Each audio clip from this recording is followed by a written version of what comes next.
오늘은 사무엘상 29장을 통해서 피할 길을 예비해 주신 하나님, 이런 제목으로 은혜 나누도록 하겠습니다. 우리들은 때때로 어려움에 처합니다. 그리고 우리가 어느 길을 선택해야 될지 모를 때가 많이 있습니다. 우리가 그 길을 알 수 있다면 어려움이 아니겠죠. 근데 우리가 이게 맞는 건지 저게 맞는 건지 알 수가 없습니다. 그리고 이런 일들은 살아가면서 계속 반복되어집니다. 근데 나중에 돌아보면 그게 맞다, 틀리다 알 수 있지만 그 닥쳐진 상황에서는 그것을 판단하기가 참 어렵습니다. 오늘 여기서 나오는 다윗도 그렇습니다. 그런데 우리가 그럴 때 하나님은 우리를 어떻게 대하실까? 우리를 어떻게 보실까? 그리고 우리를 어떻게 인도하실까? 그것이 오늘 이야기가 되겠습니다.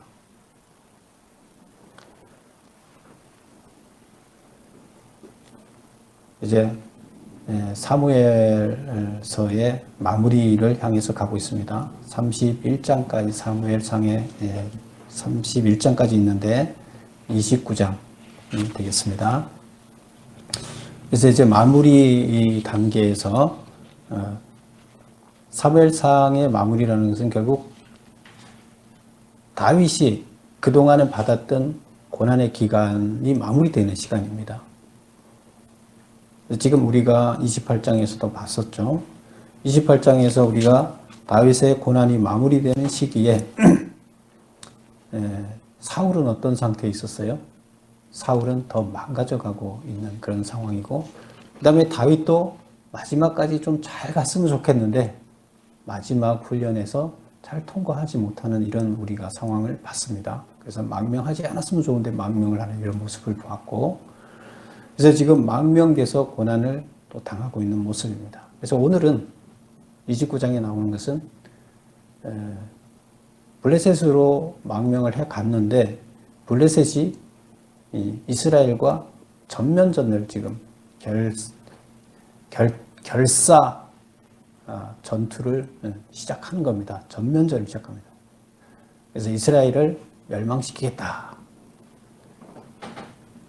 블레셋의 전면전이 시작이 됐고 사울 왕은 준비가 잘 돼 있지 않습니다. 그래서 지금 그 전투가 벌어질 상황에 놓여 있는 상태, 그 상태를 이야기합니다. 그러면 지금 다윗은 적국에 들어가 있잖아요. 블레셋에 들어가 있으니까 블레셋에 군대가 돼 있어요. 용병으로 들어가 있는데, 그러면 다윗이 지금 자기의 고향인, 자기 조국인 이스라엘을 쳐야 되는 상황에 놓여 있습니다. 그럼 다윗은 어떻게 해야 돼요? 전쟁에 참여해야 돼요? 말아야 돼요? 참여 안 할 수도 없죠. 지금 용병으로 들어갔으니까 참여해야죠. 참여하게 되면 어떻게 돼요? 자기 조국을 자기 손으로, 자기 민족을 자기 손으로 죽이는 거잖아요. 지금 이럴 수도 없고 저럴 수도 없는 거예요. 그 결과는 뭐 때문에 초래됐어요? 잘못된 선택 때문에 거기까지 이제 이른 겁니다. 근데 어쨌든 잘못된 선택은 과거고 현재 닥쳐진 상황은 이러지도 못하고 저러지도 못할 상황이에요. 어떻게 해야 될까요? 답이 없어요. 어떻게 해야 될지. 그런데 하나님께서 이제 피할 길을 내주십니다. 그게 오늘의 이야기가 되겠습니다. 1절을 보겠습니다. 블레셋 사람들은 그들의 모든 군대를 아벡에 모았고 이스라엘 사람들은 이스라엘에 있는 셈 곁에 진쳤더라. 그래서 둘이 서로 싸우기 직전에 있습니다. 2절 보면 블레셋 사람들의 수령들은 수백 명씩 수천 명씩 인솔하여 나가고 다윗과 그의 사람들은 아기스와 함께 그 뒤에 나가더니, 지금 블레셋은 5개의 성읍으로 이루어진 그 부족이라고 그랬죠. 그래서 나라인데 5개 방백들, 그 성마다 성을 통치하는 방백들이 있어요. 성주가 되겠죠. 그래서 성에 방백들이 있는데 그 방백들 다섯이서 연합해서 블레셋이라는 나라를 만들어서 연합국가예요. 연합체예요. 근데 그 중에서 누가 하나 대표를 하는데 그 사람이 왕이에요. 그래서 아마 그 중에서 제일 강한 데가 이제 강한 왕이 강한 사람을 왕으로 쓰겠죠. 그래서 지금 아기스가 그 왕이 된 거예요. 근데 지금 방백들이 다 지금 아기스까지 5명이니까 4명의 방백들이 자기 병력들을 다 거느리고 와서 이제 전쟁터에 참여했다는 이야기가 되는 거고, 지금 다윗은 누구 소속으로 들어갔어요? 5 방백 중에 아기스 방백의 소속으로 들어갔죠. 그런데 그 사람이 블레셋의 지금 대표로 왕이 되어 있는 거죠. 그런 상태예요. 그러면 누구 뒤에 따라가겠어요? 다윗은? 네, 아기스 그 방백 뒤에 따라서 같이 전투에 참여하겠죠. 근데 여기서 보면 제일 나중에 지금 따라가는 걸로 이렇게 진춘 걸로 되어 있습니다. 3절 보겠습니다. 블레셋 사람들의 방백들이 이르되 이 히브리 사람들이 무엇을 하려느냐 하니, 이제 방백들이 얘기하는데 이렇게 다 전쟁터로 싸우기 위해서 진을 치고 나오는 이 상황을 보면서 그 맨 뒤에 아기스와 같이 따라 나온 다윗 군대들을 보고 하는 얘기죠. 방백들이 다른 5명의 방백 중에 아기스 말고 4명이 더 있겠죠. 방백들이 뭐라 그러냐? 히브리 사람들이 무엇을 하려 하느냐?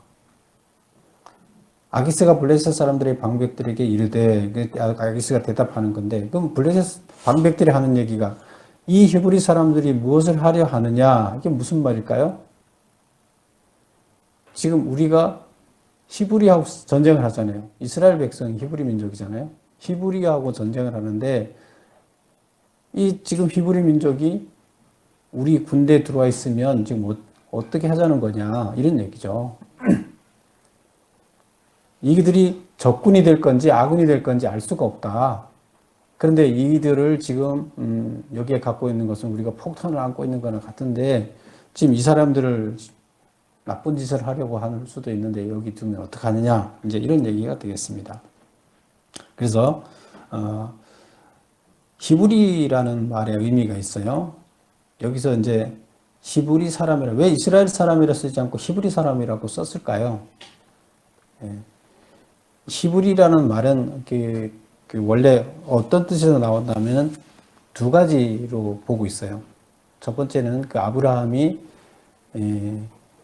그 하나님의 부르심을 받고 유프라테에서 강을 건너서 이제 가나안 땅으로 왔을 때 그 강을 건너오다. 그래서 건너오다는 뜻으로 건너오다는 의미가 담긴 히브리라는 헤브루, 이게 이제 건너오다 이런 뜻이라고 그래요. 근데 그런 데서 어원이 나왔다고 보는 학자가 있고, 또 한 가지는 히브리라는 말은 그 천민들, 그래서 그 집도 없고 나그네처럼 떠돌아다니면서 굉장히 소외된 계층들, 천민들, 노예들, 그래서 일반 그 정착해 사는 사람들이 봤을 때는 굉장히 불량한 소외된 계층, 하층민이죠. 가장 하층민, 노예 계층, 가장 천한 사람, 이런 뜻이라고 그래요. 그래서 그런 2가지 의미가 있는데, 이방인들이 지금 이스라엘 사람이라고 부르지 않고 히브리인이라고 부를 때는 그 2번째 의미, 이 천한 것들, 이런 의미로 부른다고 그래요. 그래서 이방인들이 이스라엘 백성을 비하할 때 쓰는 말이다. 우리가 이제 외국 사람, 일본 사람 비하할 때 뭐라고 써요? 쪽발이. 쪽발이. 중국 사람 비하할 때는 뭐라고 그래요?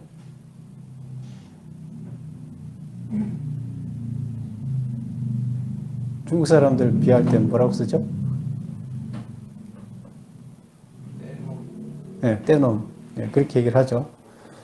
예, 그게 바로 이제 비하해서 쓰는 거예요. 그럼 일본 사람들은 우리를 비하해서 뭐라 그러겠어요? 예, 조센지 뭐 이렇게 쓰죠. 여기서 똑같은 거예요. 히브리라는 말을 쓰는 것은 바로 이방인들이 히브리라는 말을 쓸 때는 그런 의미로 비하해서 쓰는 거예요. 그런데 나중에 히브리인들이 하나님의 선택을 받아서 다윗 시대가 되면 다윗이 왕이 정권에 올라서 다윗 시대가 됐을 때는 가나안 땅을 나중에 다 정복을 하게 되죠. 그래서 가나안의 가장 강대국이 됩니다. 그럴 때 히브리인들은 스스로를 뭐라 그러나 하면 히브리라는 의미를 선택받은 사람이라는 의미로 자기들이 이제 자랑스럽게 여깁니다. 그래서 그 전에 비하됐던 것을 그던 자기들이 히브리라는 말을 선택받은 사람으로 자기들이 스스로 그거를 자랑스럽게 여깁니다. 그래서 성경에서 보면 나중에는 나는 히브리인이다. 아주 떳떳하게 얘기를 합니다. 그게 선택받은 사람이다. 우리는 이제 이렇게 좋은 의미로 자기 스스로 만들어 갑니다. 어쨌든 여기서는 아직 그런 단계는 아니고 다윗이 아직 왕이 돼서 국력을 떨치기 이전이기 때문에 히브리라는 말은 비하하는 말이다.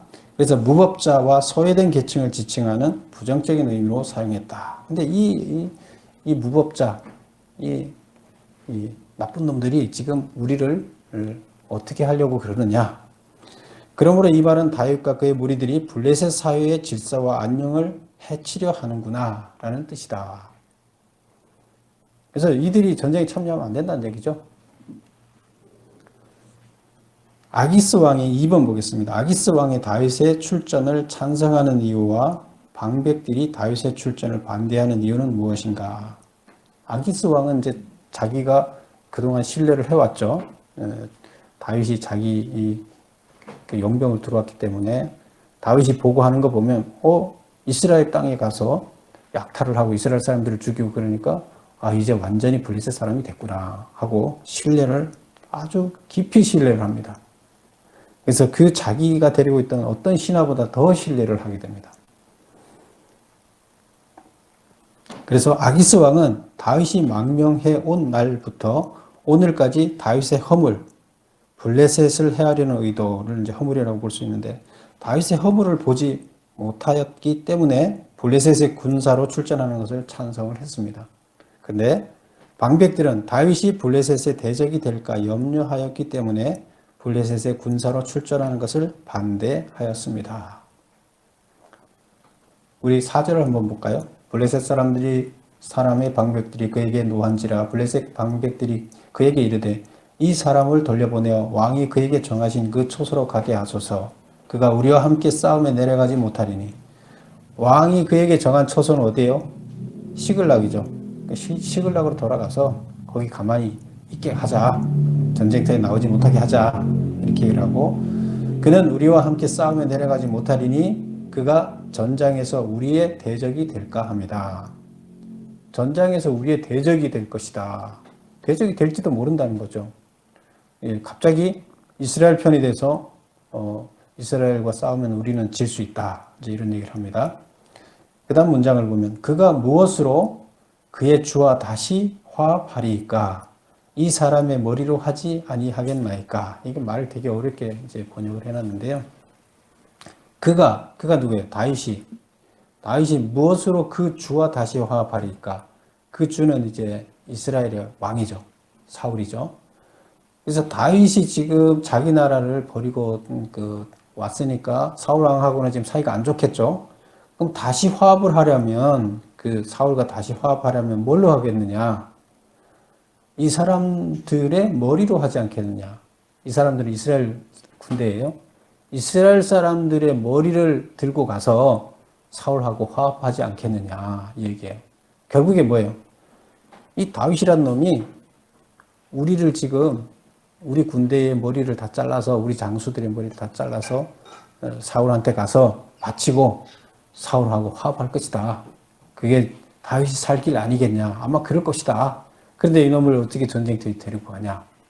이렇게 얘기를 하는 거예요.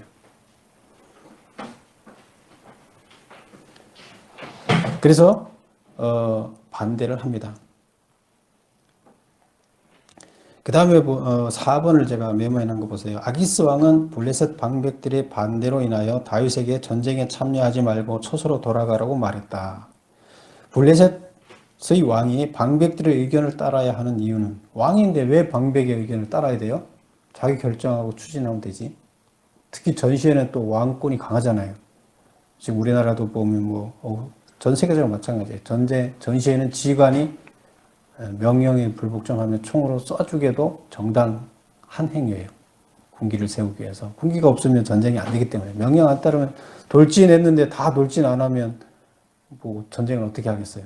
그래서 사살 명령도 사살도 할 수 있는 권한을 갖고 있는데 여기서 지금 말 안 들어요. 그래서 졌어요, 왕이 방백들한테. 왜 그러냐? 블레셋은 5개의 자치 성읍이 모여서 형성된 연합 정부였다. 그러므로 왕은 5개의 성읍의 장들 중에서 한 명일 뿐이며 그 중에서 연합체를 대표하는 대표자에 불과하다. 그러므로 왕은 방백회의의 결정을 따라야만 했다. 그래서 특수하죠, 여기는.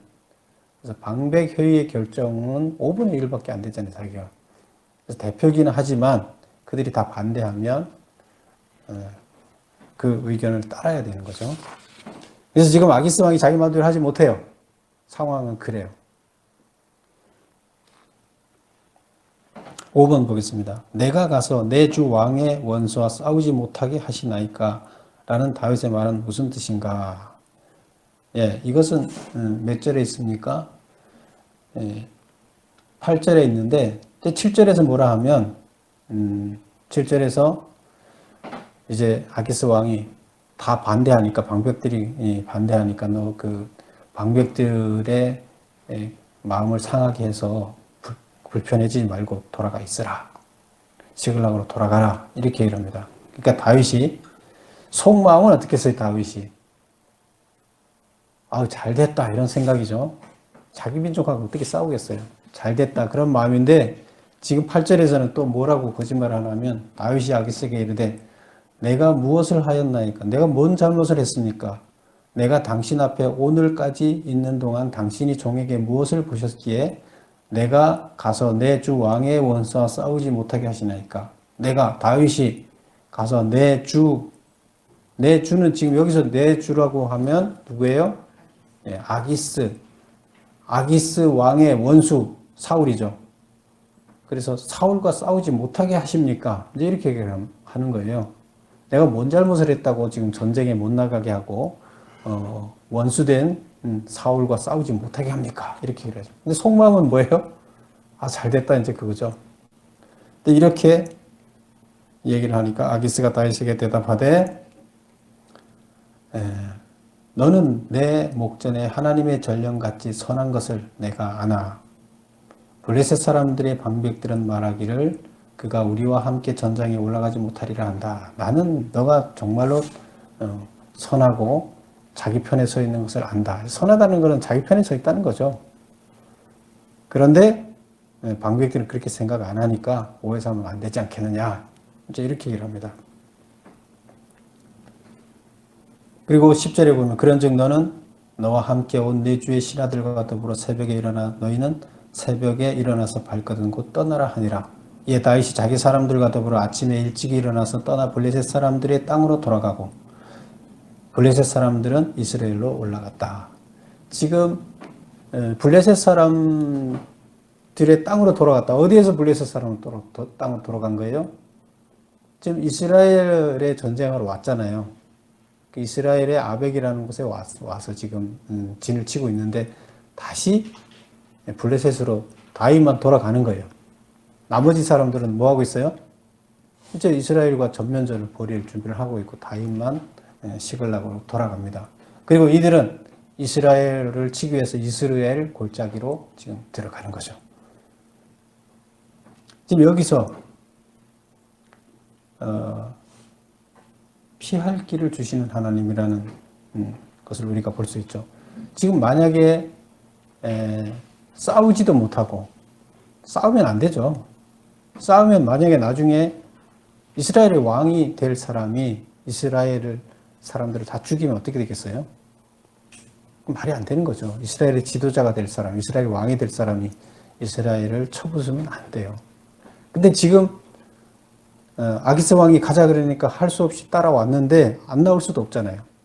전쟁에 쫓아오지 않을 수가 없어서 지금 이스라엘 땅까지 넘어온 거예요. 싸우기 위해서. 이 상황까지는 이러지도 못하고 저러지도 못해요. 근데 이때 방백들이 반대를 하는 바람에 결국 피할 수 있는 길이 만들어진 거예요. 6번을 보겠습니다. 다윗은 전쟁에 참여하든지 하지 않든지 반역자가 될 수밖에 없는 상황에 몰려 있었다. 그러나 하나님은 당신의 뜻을 저버리고 아깃의 종이 되어 있는 다윗이었지만 그를 이스라엘의 지도자로 사용하시려는 계획을 포기하지 않으신다는 표시로 절박한 상황에 놓였던 다윗에게 그 전투에 참여할 수 없도록 섭리하셨다. 이러한 사실을 통해서 배울 수 있는 교훈은 무엇인가? 하나님께서 섭리하셨다는 거예요. 방백들의 그런 방백들이 그런 얘기를 하게끔 하나님이 막 이렇게 주셨다는 얘기가 아니고 방백들이 하는 이야기를 잘 활용해서 하나님께서는 피할 수 있는 길을 열으셨다. 이제 이렇게 된 거죠.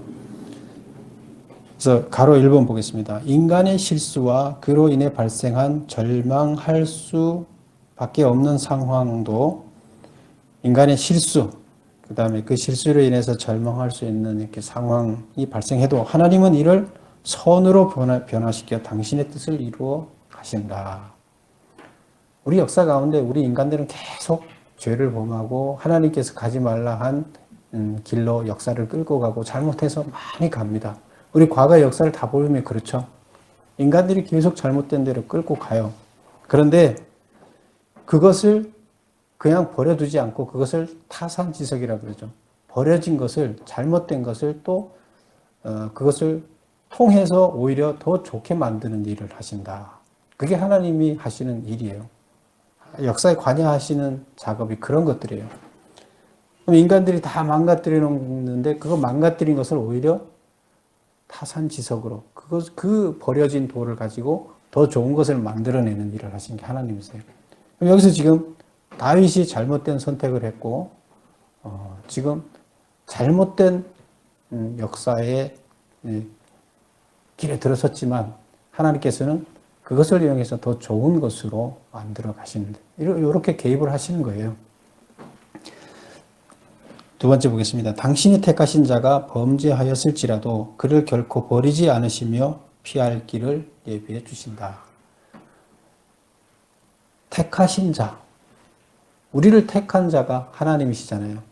그 택했는데 하나님이 택한 자 중에서 범죄하지 않는 자가 있을까요?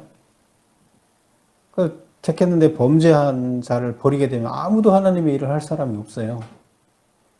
그래서 하나님이 택했는데 그가 설령 범죄하였을지라도 결코 버리지 않고 다시 회복시켜 쓸 길을 찾는 거예요.